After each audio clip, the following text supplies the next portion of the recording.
ಅಧ್ಯಯನವನ್ನು ಮಾಡಲಿಕ್ಕಿದ್ದೇವೆ. Personal struggles with ಸಿನ್ ಎಂಬುದಾಗಿ ಈ ಒಂದು ಪಾಪದ ವಿಷಯದಲ್ಲಿ ನೀನು ಸ್ಟ್ರಗಲ್ ಮಾಡ್ತಿರುವಾಗ ಈ ಒಂದು ಸ್ಟ್ರಗಲ್ ಅನ್ನ ನಾವು ಈ ಒಂದು ಸಮಯದಲ್ಲಿ ನಾವು ನೋಡ್ಲಿಕ್ಕಿದ್ದೇವೆ. ಈ ಸಿನ್ ಅನ್ನ ವಿಷಯವನ್ನ ನಾವು ಲೈಟ್ ಆಗಿ ತೆಗೆದುಕೊಳ್ಳಲು ಬರೋದಿಲ್ಲ ಮತ್ತೆ ಇದನ್ನ ನಾವು ಬ್ರಾಡ್ಕಾಸ್ಟ್ ಆಗಿ ಪಬ್ಲಿಕ್ ಅಲ್ಲಿ ಹೇಳಕ್ಕೂ ಬರೋದಿಲ್ಲ. ಈ ಸಿನ್ ಅನ್ನ ನೀನು ಮಾಡಿರ್ತಕ್ಕಂತಹ ಪಾಪವನ್ನ ದೇವರ ಸನ್ನಿಧಾನದಲ್ಲಿ ಹೋಗಿ ನೀನು ಪಶ್ಚಾತ್ತಾಪವನ್ನ ಪಡಬೇಕಾಗಿದೆ. ಇತ್ತೀಚಿನ ದಿನಗಳಲ್ಲಿ ನೋಡುವಾಗ ಜನರು ನಮ್ಮ ಎಲ್ಡರ್ಸ್ ಏನ್ ಹೇಳ್ತಾರೆ ಅಂದ್ರೆ ನೀನು ಮಾಡಿದಂತಹ ಪಾಪವನ್ನ ನೀನು ಒಪ್ಪಿಕೊಳ್ಳಬೇಕೆಂಬುದಾಗಿ. ಒಂದು ವೇಳೆ ನೀನು ರಾಂಗ್ ಪೀಪಲ್ಗೆ ರಾಂಗ್ ಪರ್ಸನ್ಸ್ಗೆ ನೀನು ಒಂದು ವೇಳೆ ಶೇರ್ ಮಾಡಿದ್ದಲ್ಲಿ ಅದನ್ನ ಗಾಸಿಪ್ ಆಗಿ ಕನ್ವರ್ಟ್ ಆಗುತ್ತೆ, ಅದನ್ನ ಜಡ್ಜ್ಮೆಂಟ್ ಅಲ್ಲಿ ಕನ್ವರ್ಟ್ ಮಾಡ್ತಾರೆ. ಯಾಕಂದ್ರೆ ಅವರನ್ನ ನಿನ್ನ ಒಂದು ಸ್ಪ್ರೆಡ್ ನಿನ್ನ ಒಂದು ಫೇಲ್ಯೂರ್ ಅನ್ನು ಅವ್ರು ಸ್ಪ್ರೆಡ್ ಮಾಡ್ತಾರೆ. ಅಯ್ಯೋ ಈ ಹುಡುಗ ಹೀಗಂತೆ, ಈ ಹುಡುಗಿ ಹೀಗಂತೆ ಎಂಬುದಾಗಿ ಅವ್ರೇನ್ ಮಾಡ್ತಾರೆ, ಅದನ್ನ ಸ್ಪ್ರೆಡ್ ಮಾಡ್ತಾರೆ. ಒಣಗಿದ ಒಂದು ಕಾಡಿನಲ್ಲಿ ಬೆಂಕಿ ಹಚ್ಚಿದ್ರೆ ಹೆಂಗ್ ದಗ ದಗ ದಗ ಹೋಗ್ತದಲ್ಲ, ಹಾಗಾಗಿ ಅದನ್ನ ಒಬ್ಬರಿಂದ ಒಬ್ಬರಿಗೆ ಅದನ್ನ ಸ್ಪ್ರೆಡ್ ಆಗುತ್ತೆ. ಹೀಗಾಗಿ ನಿನ್ನ ಒಂದು ಸ್ಟ್ರಗಲ್ಸ್ ಅನ್ನ ಇದು ನಿನ್ನ ಮತ್ತು ದೇವರ ಮಧ್ಯದಲ್ಲಿರ್ಬೇಕು. ನೀನು ಎಲ್ಲವನ್ನ ನೀನು ಶೇರ್ ಮಾಡೋದ ಅವಶ್ಯಕತೆ ಇಲ್ಲ. ನೀನು ದೇವರೊಂದಿಗೆ ಮಾತ್ರ ನೀನು ಶೇರ್ ಮಾಡುವನಾಗಿ. ಒಂದು ವೇಳೆ ನೀನು ರಾಂಗ್ ಆಗಿ ಹೇಳಿದ್ರೆ ಅದು ಗಾಸಿಪ್ ಆಗ್ಬಿಡುತ್ತೆ, ಅದನ್ನ ನಿನ್ನ ಮನಸ್ಸಿಗೆ ನೋವು ಉಂಟು ಮಾಡುತ್ತೆ, ತುಂಬಾ ಡೀಪ್ ಆಗಿ ನೀನು ಓಂಡಾಗುತ್ತೆ. ಇವಾಗ ನೋಡು, ನೀನು ಕರ್ತನಲ್ಲಿ ಪ್ರಿಯರೇ, ಎನಿಮಿಯನ್ನು ನೋಡುವಾಗ ಸೈತಾನನು ನಿನ್ನ ಕುರಿತಾಗಿ ನಿನ್ನ ಬಲಹೀನತೆಯ ಕುರಿತಾಗಿ ಆತನು ಸ್ಟಡಿ ಮಾಡ್ತಾನೆ ಆತ. ಆಮೇಲೆ ಆತನು ನಿನ್ನ ಜೀವಿತದಲ್ಲಿ ಒಂದು ರೈಟ್ ಮೂಮೆಂಟ್ ಗೋಸ್ಕರವಾಗಿ ಆತನು ವೇಟ್ ಮಾಡ್ತಾ ಇರ್ತಾನೆ.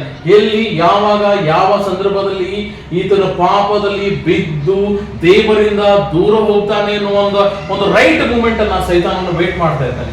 ನೀನು ಒಂದು ವೇಳೆ ಪಾಪವನ್ನ ಮಾಡಿ ನಿನ್ನನ್ನು ಆತನು ಗಿಲ್ಟಿಗೆ ನಡೆಸ್ತಾನೆ. ಅಯ್ಯೋ, ನೀನು ದೇವರ ಸನ್ನಿಧಾನದಲ್ಲಿ ಹೇಗೆ ಹೋಗ್ಲಿ ಸಾಧ್ಯ, ನೀನು ಪಾಪವನ್ನು ಮಾಡಿದ್ದೀಯಾ, ನಿನ್ನ ಜೀವಿತ ಪರಿಶುದ್ಧ ಜೀವಿತ ಅಲ್ಲ ಎಂಬುದಾಗಿ ನಿನ್ನನ್ನು ಆತನ ಹೇಳಿ ನಿನ್ನ ಕಣ್ಣುಗಳನ್ನ ಮೇಲಕ್ಕೆ ಎತ್ತದ ಹಾಗೆ ಆತನು ನಿನ್ನನ್ನು ಮಾಡ್ಬಿಡ್ತಾನೆ. ಆತನು ನಿನ್ನ ಒಂದು ನಂಬಿಕೆಯ ಒಂದು ಹೃದಯವನ್ನು ಆತನು ಬ್ರೇಕ್ ಮಾಡಲಿಕ್ಕೆ ಪ್ರಯತ್ನ ಮಾಡ್ತಾನೆ. ಆಮೇಲೆ ಆತನು ನಿನ್ನನ್ನು ಗಿಲ್ಟ್ ಕಡೆ ನಡೆಸ್ತಾನೆ. ಹೀಗಾಗಿ ನಾವು ಈ ಸಿನ್ ವಿಷಯವನ್ನ ನೋಡುವಾಗ ಬಹಳ ಕೇರ್ಫುಲ್ ಆಗಿ ಇರಬೇಕು. ಒಂದು ವೇಳೆ ನೀನು ಟ್ರೂ ಮ್ಯಾನ್, ಒಳ್ಳೆಯ ಒಂದು ವಿಶ್ವಾಸಿಗೆ ನೀನು ಶೇರ್ ಮಾಡಿದಾಗ ಆತನು ನಿನ್ನನ್ನ ಕ್ರಿಸ್ತನ ಒಂದು ಶಿಲುಬೆಯ ಕಡೆಗೆ ನಡೆಸಲಿಕ್ಕೆ ಸಾಧ್ಯ, ಆತನು ನಿನ್ನನ್ನ ಪ್ರೀತಿಯ ಕಡೆ ನಡೆಸಲಿಕ್ಕೆ ಸಾಧ್ಯ, ಆತನು ನಿನ್ನನ್ನ ಒಂದು ಜ್ಞಾನದ ಕಡೆಗೆ ನಡೆಸಲಿಕ್ಕೆ ಸಾಧ್ಯ. ಇದು ಏನಂದ್ರೆ, ಇದು ಕನ್ಫೆಸ್. ನೀನು ಪರ್ಸನ್ ಸ್ಟ್ರಗಲ್ ವಿತ್ ಗಾಡ್, ನೀನು ಸ್ಟ್ರಗಲ್ ಮಾಡುವಾಗ ಇದು ನೀನು ಕನ್ಫೆಸ್ ಓನ್ಲಿ ಬಿಫೋರ್ ಗಾಡ್. ನೀನು ದೇವರ ಮುಂದೆ ಮಾತ್ರ ನೀನು ಕನ್ಫೆಸ್ ಮಾಡಬೇಕಾಗಿದೆ, ಜನರ ಮುಂದೆ ಅಲ್ಲ, ಜಗತ್ತಿನ ಮುಂದೆ ಅಲ್ಲ. ಅವರೆಲ್ಲ ನಿನಗೆ ಸ್ಪ್ರೆಡ್ ಮಾಡ್ತಾರೆ. ಹೀಗಾಗಿ ನೀನು ದೇವರ ಮುಂದೆ ಮಾತ್ರ ನೀನು ಕನ್ಫೆಸ್ ಮಾಡಬೇಕು, ನಾಟ್ ದ ಪೀಪಲ್. ಈ ಒಂದು ವೇಳೆ ನೀನು ದೇವರ ಮುಂದೆ ಕನ್ಫೆಸ್ ಮಾಡುವಾಗ ಆತನು ನಿನ್ನನ್ನು ಕ್ಯಾರಿ ಮಾಡಲಿಕ್ಕೆ ಸಾಧ್ಯ, ಆತನು ನಿನ್ನನ್ನು ಅರ್ಥ ಮಾಡ್ಕೊಳ್ಳಿಕ್ಕೆ ಸಾಧ್ಯ, ಆತನು ನಿನ್ನನ್ನು ಫರ್ಗಿವ್ ಮಾಡ್ತಾನೆ, ಆತನು ನಿನ್ನನ್ನು ರಿಜಿಸ್ಟರ್ ಮಾಡ್ತಾನೆ. ದೇವರೊಬ್ಬನಿಗೆ ಸಾಧ್ಯ, ದೇವರೊಬ್ಬನು ಮಾತ್ರ ನಿನ್ನನ್ನು ಪರಿಶುದ್ಧಗೊಳಿಸಲಿಕ್ಕೆ ಸಾಧ್ಯ, ದೇವರೊಬ್ಬನು ಮಾತ್ರ ನಿನ್ನನ್ನು ರಿಜಿಸ್ಟರ್ ಮಾಡಲಿಕ್ಕೆ ಸಾಧ್ಯ, ದೇವರೊಬ್ಬನು ಮಾತ್ರ ನಿನ್ನ ಪಾಪಗಳನ್ನ ಆತನು ಕ್ಷಮಿಸಲಿಕ್ಕೆ ಸಾಧ್ಯ. ನೀವು ಸೀಕಿಂಗ್ ವಾಯ್ಸ್ ಕೌನ್ಸಿಲಿಂಗ್ ಕೇರ್ಫುಲ್ ಆಗಿ ನೀವು ಜನರನ್ನ ಶೇರ್ ಮಾಡೋದ್ರಲ್ಲಿ ತುಂಬಾ ಕೇರ್ಫುಲ್ ಆಗಿರ್ಬೇಕು. ಇವಾಗ ದಾವೀದನ ವಿಷಯವಾಗಿ ನೋಡ್ರಿ, ದಾವೀದನ ನೋಡುವಾಗ ನೀವು ವಾಕ್ಯ ಭಾಗದಲ್ಲಿ 2ನೇ ಸಮುವೇಲ 12ನೇ ಅಧ್ಯಾಯ 16ನೇ ವಚನದಲ್ಲಿ ನೋಡುವಾಗ, ಆದದರಿಂದ ದಾವೀದನು ಮಗುವಿಗೋಸ್ಕರ ದೇವರನ್ನು ಪ್ರಾರ್ಥಿಸುತ್ತಾ ಉಪವಾಸ ಮಾಡುತ್ತಾ ಒಳಕೋಣೆಯಲ್ಲಿ ನೆಲದ ಮೇಲೆ ಬಿದ್ದುಕೊಂಡು ರಾತ್ರಿ ಕಳೆಯುತ್ತಿದ್ದನು ಎಂಬುದಾಗಿ ನೋಡ್ತೇವೆ. ಆತನು ಪಾಪವನ್ನು ಮಾಡಿದಾಗ ಆತನು ತನ್ನ ಒಂದು ಸಭೆಯ ಒಂದು ಮಂತ್ರಿಗಳಿಗಾಗಲಿ ತಮ್ಮ ಒಂದು ಸಭೆಯ ನಾಯಕರಿಗಾಗಲಿ ಆತನ ಕರೆಸಿ ಆತನ ಶೇರ್ ಮಾಡಲಿಲ್ಲ.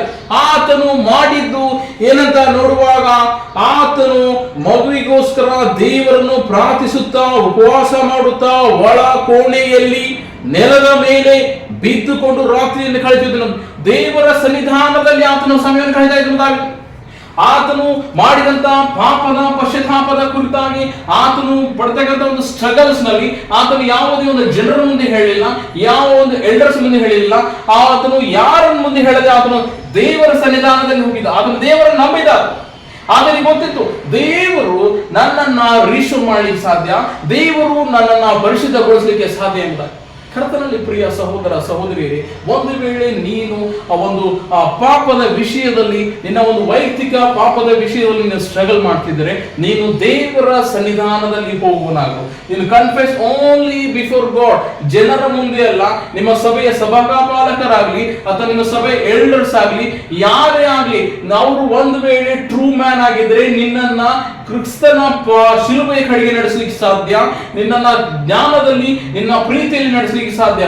ಒಂದು ವೇಳೆ ನೀನು ರಾಂಗ್ ಪೀಪಲ್ ಅಲ್ಲಿ ನೀನು ಶೇರ್ ಮಾಡಿದ್ರೆ, ಅದನ್ನ ಗಾಸಿಪ್ ಆಗಿ, ಜಡ್ಮೆಂಟ್ ಆಗಿ, ನಿನ್ನ ಫೇಲ್ಯೂರ್ ಅನ್ನ, ನಿನ್ನ ಬಲಹೀನತೆಯನ್ನ ಅದನ್ನ ಸ್ಪ್ರೆಡ್ ಆಗ್ಲಿಕ್ಕೆ ಸಾಧ್ಯ. ಹೀಗಾಗಿ ನೀನು ಪಡ್ತಕ್ಕಂಥ ಸ್ಟ್ರಗಲ್ ವಿಷಯವಾಗಿ ನೀನು ನಿನ್ನ ಒಳಕೋಣೆಯಲ್ಲಿ ಹೋಗಿ ಉಪವಾಸ ಬಿದ್ದು, ಆತನ ಪಾದದಲ್ಲಿ ಬಿದ್ದು ನೀನು ಪ್ರಾರ್ಥನೆಯನ್ನು ಮಾಡಬೇಕಾಗಿದೆ. ಪಶ್ಚಾತ್ತಾಪದ ಹೃದಯದಿಂದ ನೀನು ದೇವರ ಸನ್ನಿಧಾನದಲ್ಲಿ ನೀನು ಕನ್ಫೆಸ್ ಮಾಡುವ ಮಗನು, ಮಗಳು ಆಗಿರ್ಬೇಕು. ಹಲ್ಲೆಲೂಯಾ.